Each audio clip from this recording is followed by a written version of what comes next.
Kali ini cerita dimulai tentang Enyu. Sebelum lanjut, jangan lupa subscribe dulu ya. Enyu sangatlah mirip dengan Choi Seo-kyung saat muda. Kehidupannya, ia harus selalu bersinar untuk melihat ibunya bahagia. Ia hanya bisa bernafas lega ketika ayahnya mengajaknya bermain. Tapi suatu saat, ayah dan ibunya malah bercerai. Saat usia ke-18, Enyu pun merasa muak dan marah pada Seo-kyung. Karena setiap ada hal yang mengganggu Seo-kyung, ia selalu menceritakan cinta pertamanya. Alhasil, Enyu pun merasa bahwa ia seharusnya tak dilahirkan. Enyu pun pergi ke Amerika untuk menemui sang ayah, tapi sang ayah malah telah memiliki kekasih baru. Enyu yang kecewa tiba-tiba melihat toko alat musik selo. Ia pun akhirnya menjual selo itu dan berniat memakai uangnya untuk bepergian sebelum meninggal bunuh diri. Namun saat ia keluar, ia justru malah kembali ke tahun 1995 dan ia pun mulai berpura-pura sebagai Choi Seo-kyung. Di sini ia berniat untuk menemukan cinta pertama ibunya agar mereka bisa menikah,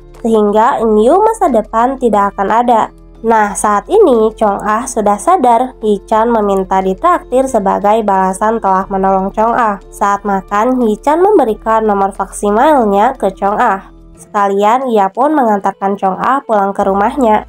Saat itulah Hee-chan memanggil nama Chong-ah. Tentu saja Chong-ah sangat senang. Ya, meskipun ia tak bisa mendengar. Keesokan harinya, Enyu yang mencari cinta pertama Seo-kyung dengan informasi bahwa cinta pertamanya tahan makanan pedas, ia pun mengundang semua anggota band itu satu persatu. Tapi tak satu pun dari mereka yang tahan akan makanan pedas. Kandidat pun dipersempit menjadi Eungeol dan Hee-chan. Tapi sayang saat ini Eungeol menghilang.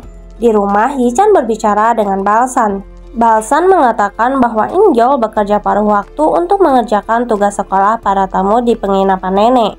Hasil uangnya akan dibelikan gitar untuk Hee-chan. Hee-chan yang merasa tersentuh memutuskan untuk mencari Eungeol lewat selembaran. Dan saat itulah ada seseorang yang menelpon mengatakan mereka menemukan Eungeol. Tapi ternyata mereka adalah penipu. Hee-chan habis dipukuli oleh mereka. Beruntungnya nih ada Chong-ah yang melihat Hee-chan telah dipukuli. Chong-ah mencari orang untuk minta tolong tapi tidak ada yang mau.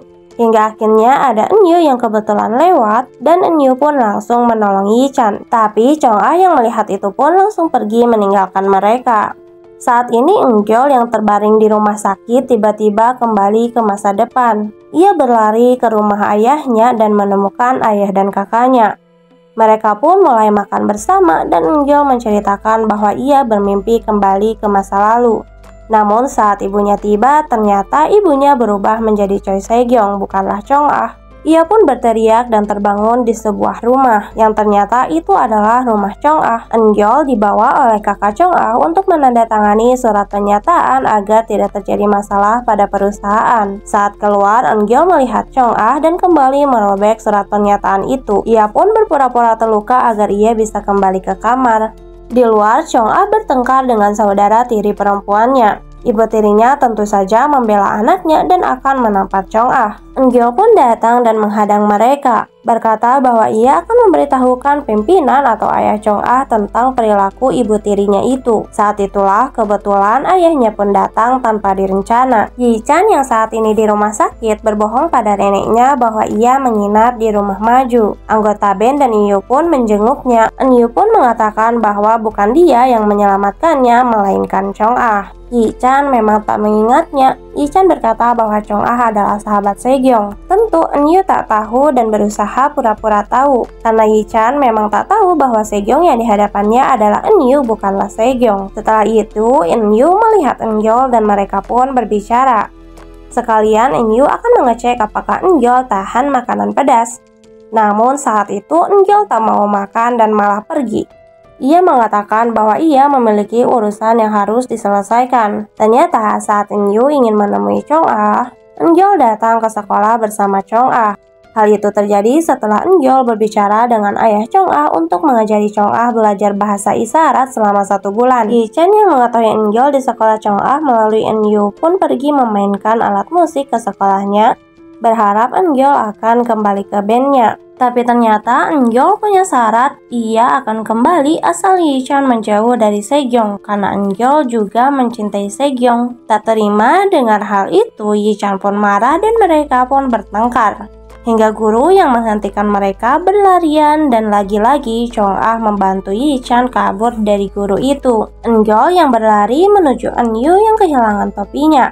Tapi mereka tetap berhasil tertangkap dan kepala sekolah alias ibu tiri Chong-ah memberikan hukuman pada Eungyul dan berkata pada Eunyu agar ia bisa kembali lagi bersekolah selagi menunggu kabar kembalinya ia ke luar negeri setelah sembuh. Karena Eunyu mengaku bahwa ia sedang sakit. Setelah pulang sekolah, Eunyu mencoba mengajak Eungyul untuk makan makanan pedas. Tapi hatinya merasa tak siap dan mereka pun pergi pulang. Eunyu mengingat bahwa tidak hanya makan makanan pedas, tapi saat festival cinta pertama Sejong menyanyikan sebuah lagu. Ia pun memutuskan untuk menunggu hari festival dan melihat siapa yang akan bernyanyi. Kemudian Eungyul bertemu dengan Yichan. Mereka berjanji untuk tidak bertemu dengan Sejong sampai festival tiba. Tapi ternyata Eunyu yang kembali bersekolah tentu akan bertemu dengan Eungyul. Yichan yang mengetahui itu tentu sangat marah, apalagi mendengar Eungyul dan Sejong berlari-larian. Tapi saat akan berlatih band, tempat mereka justru diambil alih karena keributan di sekolah Chong-ah sebelumnya. Mereka pun akhirnya menyewa sebuah tempat lain. Eungyul yang berniat menjodohkan ayah dan ibunya membawa Chong-ah ke tempat itu. Tapi ternyata sudah ada Sejong di sana. Yichan berkata Sejong akan jadi fotografer mereka, tapi Eungyul tak terima. Eungyul harus memastikan keahlian Sejong. Sedangkan Chong-ah datang dengan dalih untuk menjadi penata rias dan desain. Eungyul pun akhirnya pergi bersama Eunyu dan Chong-ah ditinggal berdua bersama Yichan. Eungyul mengajak Eunyu pergi jauh agar ayah ibunya bisa berduaan lama, tapi ternyata malah kehabisan bensin. Mereka pun akhirnya menunggu bus terakhir, namun suasana begitu romantis. Eungyul yang memang mulai terpesona oleh Eunyu pun menciumnya.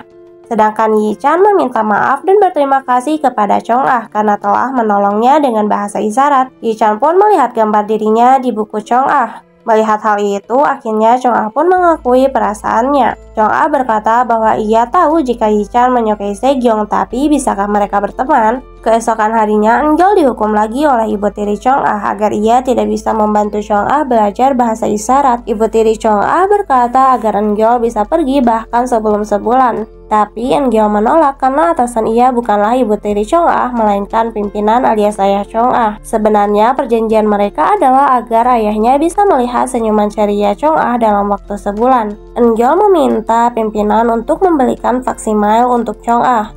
Saat Eungyul bersih-bersih, telepon berdering. Eungyul minta agar diberitahu kapan ayahnya kecelakaan, tapi pemilik toko berkata bahwa ia telah mengirim bantuan. Namun sebelum itu, tentu Eungyul harus membantunya terlebih dahulu. Tapi Eungyul tak diberitahu siapa pembantunya itu.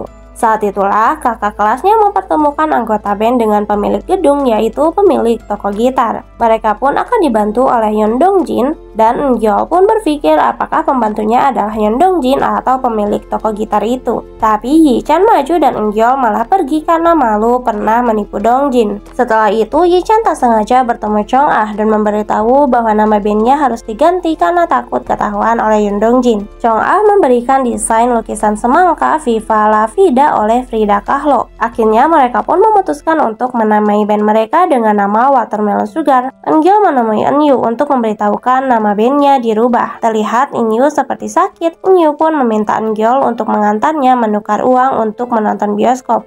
Eunyu menangis dan Eungyul menenangkannya. Sedangkan Chong-ah pulang dan melihat faksimal di kamarnya. Ia langsung mengirim pesan pada Yichan, dan Yichan pun membalas pesannya. Ia merasa senang dan terlihat tersenyum bahagia. Hal itu disaksikan oleh sang ayah. Lanjut nanti part selanjutnya ya. See you next time guys. Jangan lupa subscribe ya.